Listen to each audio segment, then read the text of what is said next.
আনুমানিক 2 ঘটিকার সময় আমরা সংবাদ পাই যে গোয়ালাবাজার এলাকায় একটি সড়ক দুর্ঘটনা ঘটার পর আমরা আমাদের টিম নিয়ে ঘটনাস্থলে আসার পর আমরা দেখি যে এখানে কোনো স্থানীয়দেরকে জিজ্ঞাসাবাদ করি। জিজ্ঞাসাবাদের ফলে আমরা জানতে পারি যে এখানে 7 জন সিএনজির ড্রাইভার সহ যাত্রীরা ছিল, প্রত্যেকে গুরুতর আহত।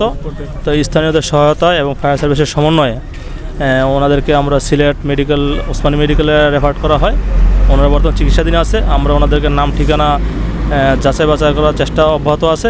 যদি আমরা ওদের নাম ঠিকানা পাই অবশ্যই আপনাদেরকে আপডেট জানানো হবে।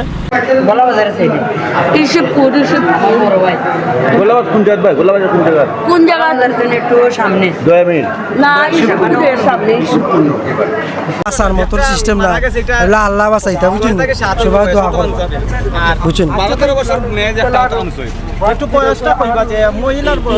মহিলার বয়স অনুমানিক 30-32 হইব আর 40 হইব। আর বাচ্চা এগুলা খার 3টা এটা জানতাম না। ছোট যে মেয়ে আর যে বড় একটুক মেয়ে, মানে বড় মেয়ের বয়স হইব 12 বছর আর ছোট মেয়ের বয়স হইব 6 থেকে 7 বছর। ছোট মেয়েটা মারা গেছে জাগাত মারা গেছে। আমি চিল্লাইয়া থান যাওয়ার বাদে আমি চিল্লাইয়া মারা